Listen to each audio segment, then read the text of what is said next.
I'm here to talk about success, right?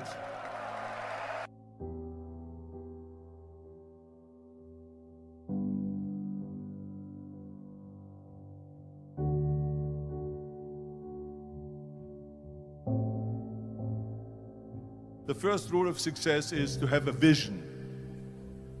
You see, if you don't have a vision of where you go, and if you don't have a goal where you go, you drift around and you never end up anywhere. It's like you can have the best ship in the world, you can have the best airplane in the world. If the pilot or the captain doesn't know where to go, it would just drift around. It would not end up anywhere, or most likely in the wrong place. So I was very fortunate that I stumbled onto my vision. I mean, as you know, I was born in 1947 in Austria after the Second World War. And I didn't really like Austria when I grew up. I couldn't wait to get out of there. I couldn't see myself becoming a farmer or a worker in a factory or anything like that. Even though my parents wanted me to stay there and have a normal life. My father wanted me to become a police officer like he was. My mother wanted me just to stay there and marry a girl with the name of Heidi, hopefully, and have a bunch of kids and run around like the Van Trapp family in The Sound of Music. But that was their vision, not mine. My vision was totally different. I felt that I was born for something special, for something unique, for something big. Do you know how great it felt that I knew where I was going? Imagine the majority of people don't know where they're going. When you have a goal, when you have a vision, everything becomes easy. Because remember that in America, for instance, when you study, you will see the percentage of people that like their jobs. 74% hate their job in America. Now, there is not much different when you come to Europe. The majority of people don't like what they're doing because they're really not doing it because they didn't have a goal and they followed this goal. They just aimlessly drift around, and then all of a sudden there's a job opening, so they get that job because you have to work. But then when you work, it's a chore. It's work. It's not fun. So if you think about, only a quarter of the people really enjoy what they're doing in life. That is unbelievable if you think about it. So I felt so blessed that I knew what I was doing. It's like a medical student that studies and knows he wants to become a doctor. You know where to go. So I knew where to go. So people always ask me, when they saw me in the gym in the pumping iron days, they say, why is it that you're working out so hard? 5 hours a day, 6 hours a day, and you have always a smile on your face. The others are working out just as hard as you do, and they look sour in the face. Why is that? And I told people all the time, I said, because to me, I'm shooting for a goal. In front of me is the Mr. Universe title. So every rep that I do gets me closer to accomplishing that goal, to make this goal, this vision, turn into reality. Every single set that I do, every repetition, every weight that I lift will get me a step closer to turn this goal into reality. So I couldn't wait to do another 500-pound squat. I couldn't wait to do another 500-pound bench press. I couldn't wait to do another 2,000 reps of sit-ups. I couldn't wait for the next exercise, for the next half hour of posing and all the kind of things that you have to do to be a champion. And with the age of 20, I went to London and I won the Mr. Universe contest as the youngest Mr. Universe ever. And it was because I had a goal. So let me tell you something, visualizing your goal and going after it makes it fun. You got to have a purpose no matter what you do in life. You got to have a purpose.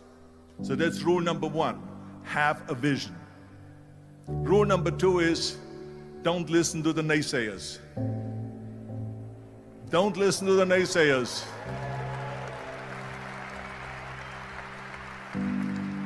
Everything I ever did, the thing that I heard out of people's mouth was, that's impossible. that can't be done or no. So whenever someone said to me, it can't be done, I heard it can be done. When they said no, I heard yes. And when they said it's impossible, I heard it is possible. I'm a strong believer of what Nelson Mandela said, that everything is always impossible until someone does it. Well, I'm going to be the one, I said to myself, I'm going to do it and I'm going to show it to them. Maybe it has never been done before. That's perfectly fine with me. But I'm going to do it. And I did not listen to the naysayers. Next thing, the third point that I'm going to make to you is, before we sit down with Jürgen and talk about the rest of the three, is work your ass off. There is no magic pill. There is no magic out there. You cannot get around. You have to work and work and work. And it drives me crazy when people say they don't have enough time to go to the gym for 45 minutes a day and work out, or to do something for 45 minutes to an hour a day to improve, if it is physically improve or if it is mentally to improve. Imagine you read 1 hour a day about history. How much you will learn after 365 hours in 1 year. Think about if you study about the history of musicians, of composers, how much you would know. Imagine if you would work on a business, on some business that you want to develop every day for an hour. Imagine how further along you will go and get. So it drives me nuts because when people say we don't have the time, we have 24 hours a day. We sleep 6 hours a day, so that gives you still 18 hours. And there's someone shaking their head out here in front. They say probably, I don't sleep 6 hours, I sleep 8 hours, right? Or just sleep faster.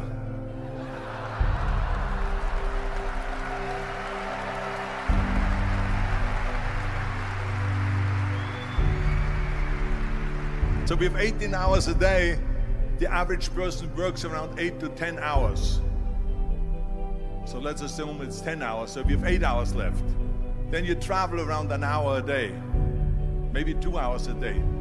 So now you have still 6 hours left. So what do you do with these 6 hours? What do you do with these 6 hours? Then we eat a little bit, then we schmooze a little bit, talk a little bit to people and all that stuff.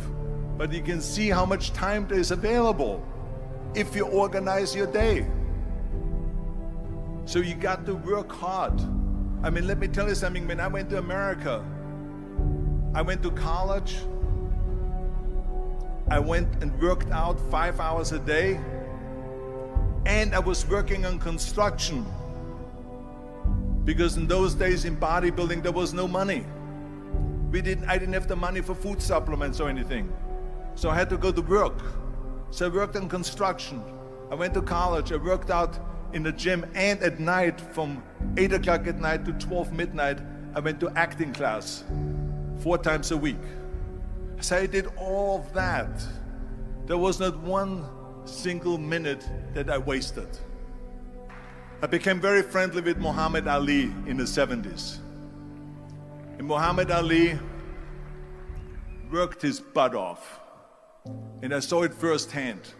And I remember that there was a sports writer that was there in the gym when he was working out and he was doing sit-ups. And they asked him, how many sit-ups do you do? And he said, I don't start counting until it hurts. Now think about that. He doesn't start counting his sit-ups until he feels pain. That's when he starts counting. That is working hard. And so you can't get around the hard work. It doesn't matter who it is. As a matter of fact, I believe what Ted Turner said, work like hell and advertise.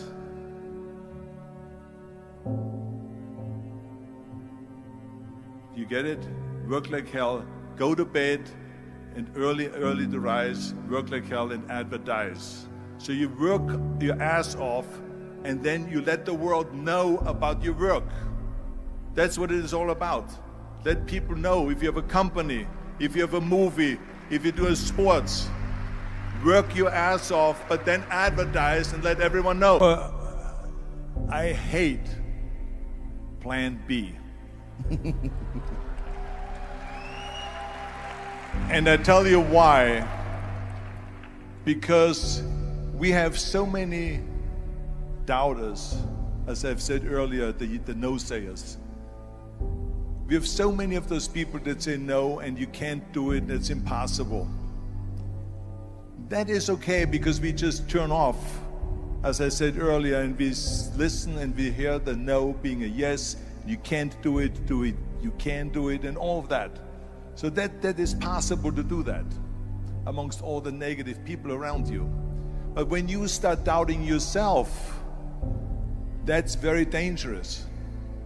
Because now what you're basically saying is that if my plan doesn't work, I have a fallback plan, I have a plan B. And that means that you start thinking about plan B, and every thought that you put into plan B, you're taking away now that thought and that energy from plan A.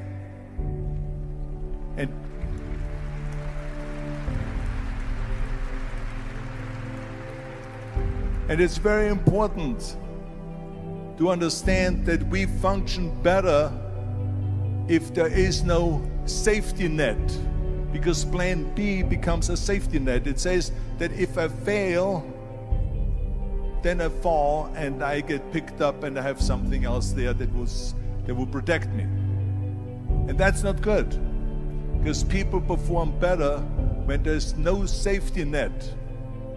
People perform better in sports and everything else if you don't have a plan B.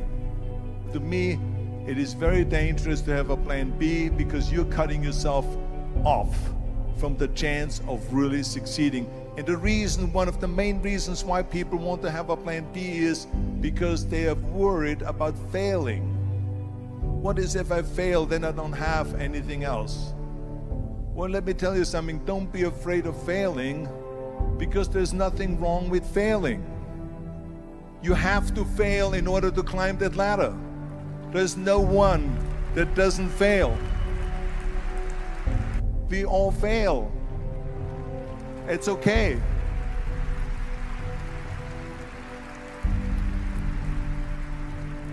What is not okay is that when you fail, you stay down. Whoever stays down is a loser. And winners will fail and get up, fail and get up, fail and get up. You always get up. That is a winner. That is a winner. Hey, we all lose. We all have losses. This is okay. And this is why I say don't be worried about losing, because when you're afraid of losing, then you get frozen. You get stiff, you're not relaxed. In order to perform well in anything, if it's in boxing or if it is on your job or with your thinking, is only happening when you relax. So relax. It's okay to fail. Let's just go all out and give it everything that you got. That's what it is all about. So don't be afraid to fail. This is one of my 6 rules to success. You can only feel complete as a person if you think about what can you do for your fellow member around you that maybe needs help. I felt like that. Everyone has a different motivation why you get into that. I was an immigrant going to America, and I saw how America was the most generous country in the world. I mean, they opened up their arms to me, they helped me, they invited me for Thanksgiving dinner. The bodybuilders in the gym brought me plates to my apartment because I had no plates, I had no silverware, I had no bedware, I had no pillows, I had no blanket, I had no TV, I had no radio, I had nothing.